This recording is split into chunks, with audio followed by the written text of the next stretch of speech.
This is the first devotion in our Holy Week devotions by Yoga Devotion. Today's devotion is around the story of Palm Sunday.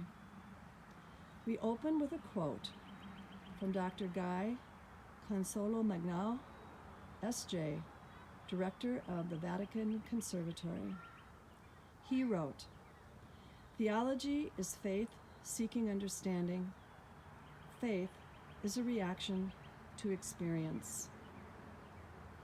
One way Christians experience God is through the life, death, and resurrection of Jesus, the Passion narrative. This year, Yoga Devotion will enter the Holy Week story with meditations that combine breath prayer or pranayama with simple yoga movements so that we may sit quietly in meditation, imagining ourselves into the story, using all of our senses. While seated, a reading from Walter Wangren's The Book of God, the Bible as a Novel, will be introduced, followed by a time of quiet contemplation or simple awareness of God's presence in our breath. Our time will close with a blessing and 3 chimes, and you may remain in your posture for as long as it feels right for you. Please know that we are aware of the background sounds, and we invite them, because the day of the Palm Parade was not quiet. This pattern for our Holy Week meditations will continue. Please join us as we enter the story and experience the Passion of Jesus. We begin in standing or seated mountain pose. We become aware of our breath, following its natural rhythm. We follow the rhythm with gratitude and no attempt to try and change the breath. This is a simple breath practice that can be practiced anytime, anywhere, and has been proven to calm our nervous system when we pay attention to it.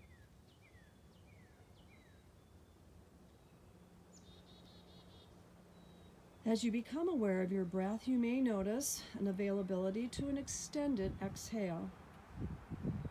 An extended exhale is simply making the exhale longer than the inhale. It may even lead to an open mouth sigh on the exhale. Extending the exhale reminds us that there are things that do not serve us, and we can let go of them. It reminds us that there are distractions that try and draw us away from God's promised presence. And in the exhale, we can set those distractions aside.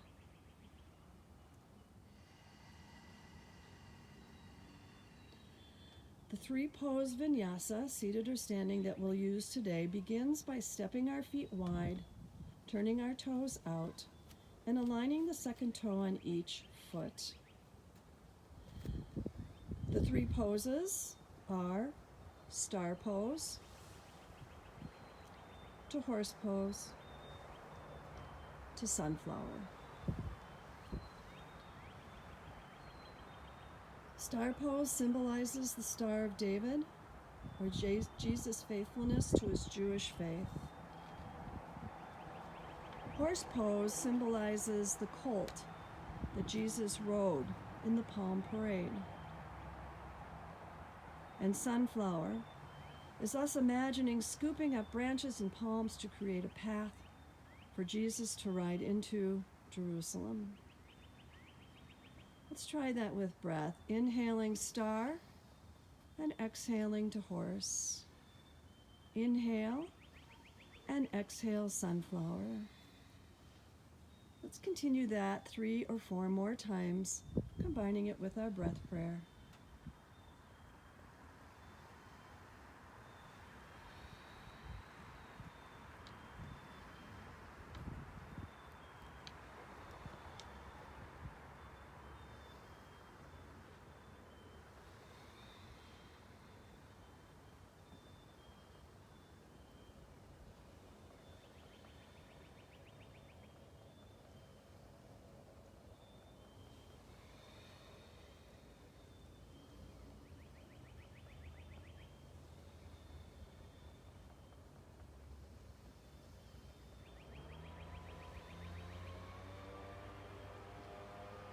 Bringing our hands to heart center, find a comfortable seat. Close your eyes, breathe, and settle into stillness as I read our story today from the Book of God, a novel.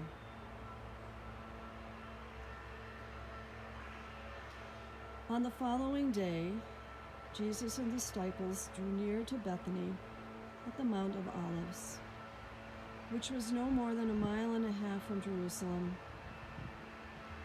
Jesus called to himself the sons of Zebedee and pointed toward a tiny village opposite, Bethphage. Go into that village, Jesus said to James and John, and you will find a colt tied on which no one has ever sat. Untie it and bring it here. If anyone asks why you're taking it, simply say the Lord has need of it. Now Judas watched them as they walked into town, and even at a distance he saw the colt that they untied. Some people stopped them and asked a question, but when the brothers pointed uphill toward Jesus, they let them go again. Then here they came, leading the colt. Judas knew exactly what was going to happen. Therefore, he was the one who showed the disciples, no, he showed the entire multitude, what sort of demonstration should now erupt around his master. He tore off his robe and threw it over the back of the colt. Simon saw that. He grinned and did the same, and so did Matthew, and so did Mary Magdalene. They heaped the colt with a humbling saddle. Then James and John lifted Jesus himself and set him on the animal, and Jesus began to ride. The king, he was riding toward Jerusalem. As he went, more and more people threw their garments down in the road before him. It became a carpet of clothing and praise. People ran back to the groves of trees and cut branches, then rushed forward and spread them also in the way. A vast, laughing multitude surrounded him now, some running ahead, some following. Excitement raced from heart to heart, like fire in a dry field. They shouted and sang songs. Then, as they were descending the mount to the gates of Jerusalem, the voices of thousands of people all became one voice, one massive music, singing, "Hosanna to the Son of David. Blessed is the King who comes in the name of the Lord. Hosanna, Hosanna in the highest." The city gates began to pour forth another mass of people equal to the first. Those who came out converged with those who were coming in, so the singing was doubled, and the roar of it cracked the high blue vaults of heaven. It seemed that all Judea was spiraling down to this sole place for the praise of Jesus of Nazareth. Oh, what a mighty army! Now, truly, the very legends of Rome must tear off their greaves and beg for mercy. Certain rulers with bright faces had also come out of the city. They fought their way to Jesus on the colt. "Teacher," they screamed, "control your disciples. Tell them to shut up." But Jesus shouted, "I tell you, if these were silent, the very stones would cry out."